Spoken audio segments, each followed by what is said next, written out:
Israel की गजा में दरिंदगी जारी, गजा स्टेडियम, रफा, बैत लाहिया और खान यूनिस पर फजाई हमले। 21 फलस्तीनी शहीद कर कई जख्मी। रफा में रेड क्रॉस की टीम पर ड्रोन हमले में एक इमदादी कारकुन शहीद, 5 जख्मी। जंग बंदी के खात्मे के बाद शहादतों की तादाद 900 तक जा पहुंची। खान यूनिस के मजीद इलाकों से इनखला का हुक्म, 3 हफ्तों से गजा में खुराक और इमदाद की फराहमी मुअत्तल। हज़ारों फलस्तीनी शदीद भूख और ग़िज़ाई क़िल्लत का शिकार। सऊदी अरब में शव्वाल का चांद नजर आ गया। आज ईद उल फितर होगी, शाही दीवान की जानिब से बयान जारी। शव्वाल का चांद नजर आने की शहादतें मौसूल हुई। मस्जिदुल हराम और मस्जिद नबवी में ईद उल फितर के बड़े इज्तिमात होंगे। लाखों फर्जंदान इस्लाम नमाज ईद की अदायगी करेंगे। अरब इमारात, कतर समेत दीगर खलीजी ममालिक में भी आज ईद उल फितर मनाई जाएगी।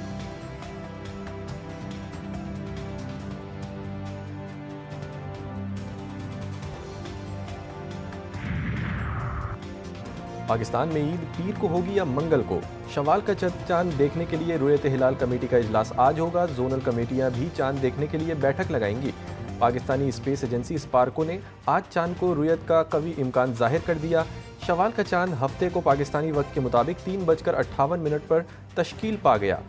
आज गुरूब आफ्ताब के वक्त चांद की उम्र तकरीबन 27 घंटे होगी और वो वाज़े दिखाई देगा। वक्त कम, मुकाबला सख्त। ईद की शॉपिंग में मजीद तेजी आ गई। मुल्क भर की मार्केटों में खिड़की तोड़ रश। किसी को चूड़ी, किसी को चप्पल तो किसी को मैचिंग दुपट्टे की तलाश। पसंद की ज्वेलरी भी ना मिलने पर हलकान। नौजवान भी बेहतरीन सूट की तलाश में। बच्चों की खरीदारी भी जोरों शोर से जारी। दुकानदारों को सर खुजाने की फुर्सत नहीं। दुपट्टा रंगाई की दुकानों पर भी रश।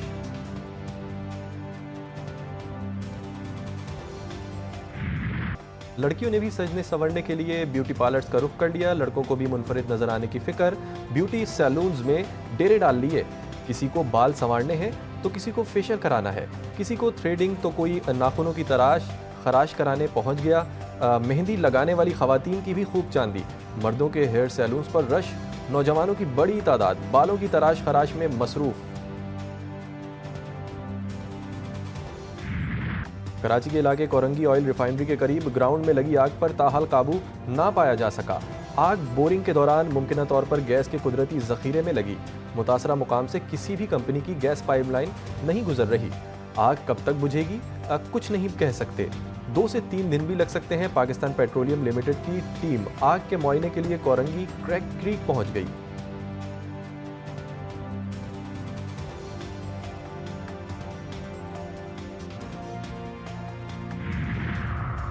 मुस्तफ़ा आमिर कत्ल और मंशियात बरामदगी का केस। मुलजिम साहिर हसन से मिलने वाला मोबाइल फ़ोन फॉरेंसिक के लिए लाहौर भेज दिया गया। मुलजिम के साथ ही बाजिल की ट्रैवल हिस्ट्री भी FIA से मांगी जाएगी। मुलजिम के दीगर साथियों को भी शामिल तफ्तीश करने का फैसला।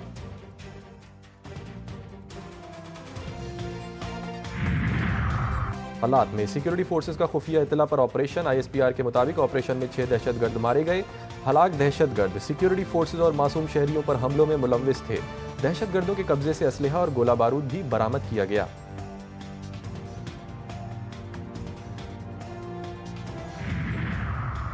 क्वेटा में लकपास के मुकाम पर बलूचिस्तान नेशनल पार्टी के धरने के करीब खुदकश धमाका। कोई जानी नुकसान नहीं हुआ। अख्तर मेंगल और दीगर रहनुमा महफूज रहे। तर्जुमान हुकूमत बलूचिस्तान शाहिद रिंद का कहना है कि BNP की तमाम सियासी क़यादत महफूज है। आवाम को जल्द ही इस वाक़े की तहकीकात के नताइज से आगाह किया जाएगा।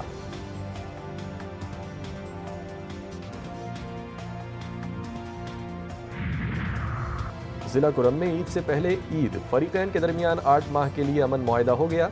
इस मौके पर डेप्टी कमिश्नर का कहना था कि ईद पर फरीकैन के माबैन अमन तीगा रखने से ईद की खुशियां दोबाला हो गईं। खिलाफ वर्जी की सूरत में मुआहिदा कोहाट के तहत कार्रवाई अमल में लाई जाएगी। जिरगा मेंबर हाजी कमाल और हाजी असगर के मुताबिक रोड खोलने के लिए लाहे अमल तैयार किया जा रहा है। दहशत गर्दी का मामला अफगान हुकूमत के सामने उठाने का फैसला। वफाकी वज़ीर दाखिला मोहसिन नकवी की ज़ेर सदारत इजलास में सूबों के काउंटर टेररिज्म डिपार्टमेंट की इस्तेदाद कार बढ़ाने पर पेशरफ्त का जायजा। मोहसिन नकवी कहते हैं दहशत गर्दी के खिलाफ वज़ीर आज़म, आर्मी चीफ समेत हर कोई एक सफ़हे पर है। सूबों की मुशावरत के बगैर कोई फैसला नहीं किया जाएगा। सूबाई सतह पर काउंटर टेररिज्म डिपार्टमेंट मुकम्मल फाल करना ज़रूरी है।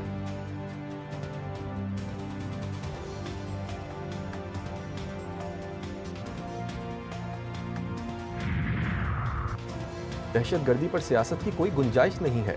पाकिस्तान से आगे और कोई चीज़ नहीं। वज़ीर आज़म के मुशीर बराए सियासी अमूर राना सनाउल्लाह कहते हैं, दहशतगर्दी के खिलाफ कौमी इत्तेफाक राय के लिए जब भी जहाँ से भी कोशिश होगी उसका खैर मकदम करेंगे। कौमी इशूज़ पर इत्तेफाक राय कौमी ज़रूरत है। कौम दहशतगर्दी के खिलाफ जंग में अपनी फ़ौज की पुश्त पर है।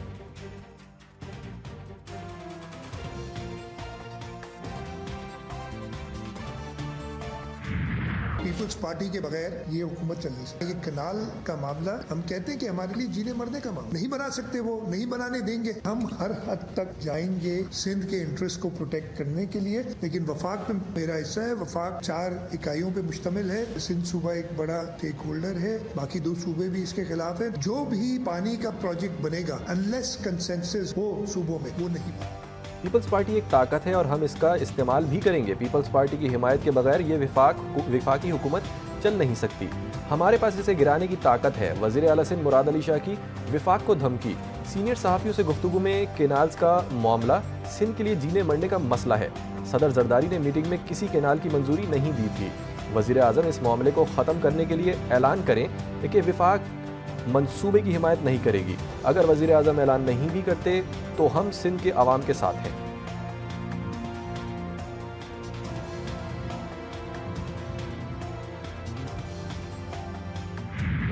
म्यांमार में ज़लज़ले ने क़यामत बर्पा कर दी। हलाकतों की तादाद 1700 से बढ़ गई।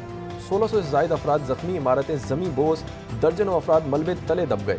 अमवात में इजाफे का खदशा। ज़लज़ले से मुतासरा इलाकों में इमदादी कार्रवाइयाँ जारी। म्यांमार हुकूमत की आलमी फलाही तंजीमों से मदद की अपील।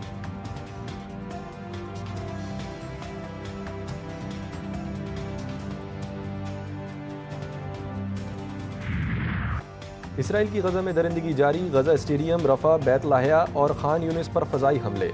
21 फ़लस्तीनी शहीद कर कई ज़ख्मी। रफा में रेड क्रॉस की टीम पर ड्रोन हमले में एक इमदादी कारकुन शहीद, 5 ज़ख्मी। जंग बंदी के खात्मे के बाद शहादतों की तादाद 900 तक जा पहुंची।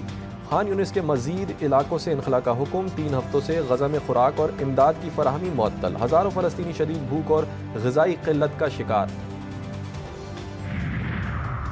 नाइजीरिया में सिक्योरिटी फोर्सेस ने इसराइल के खिलाफ एहतजाज करने वालों को खून में नहला दिया। दारुल हुकूमत अबूजा में कुछ रैली पर फायरिंग से 20 अफराद जाँ बहक, दर्जनों जख्मी। जख्मियों में खवातीन और बच्चे भी शामिल।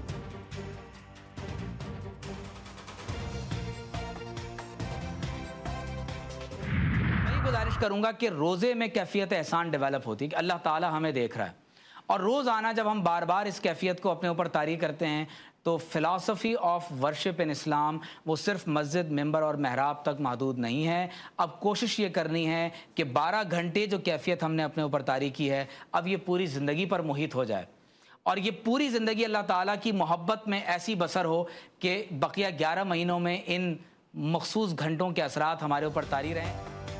रमज़ानुल मुबारक तमाम तर रहमतों, बरकतों और फजीलतों के साथ तेज़ी से रुखसत हो रहा है। GTV न्यूज़ की खुसूसी ट्रांसमिशन भी अपनी तमाम राहनुमाओं के साथ इख्तिताम की जानिब गामज़न।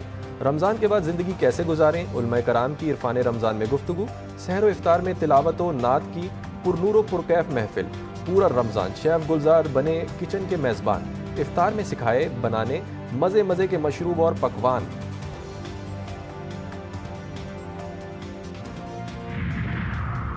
ना जूनियर चले ना सीनियर, नतीजा फिर शिकस्त में निकला। T20 सीरीज़ के बाद पहले वनडे में भी शिकस्त। न्यूजीलैंड ने पाकिस्तान को 73 रन से शिकस्त दे दी। 344 रन के जवाब में कौमी टीम 271 रन पर ढेर। बाबर आजम ने 78, सलमान आगा ने 58 रन की इनिंग्स खेली।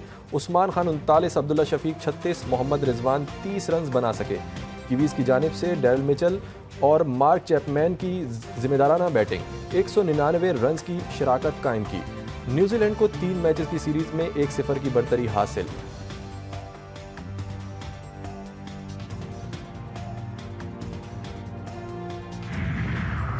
और पहले वनडे में टीम की शिकस्त के जिम्मेदार बॉलर्स करार। बैटिंग कोच मोहम्मद यूसुफ फट पड़े।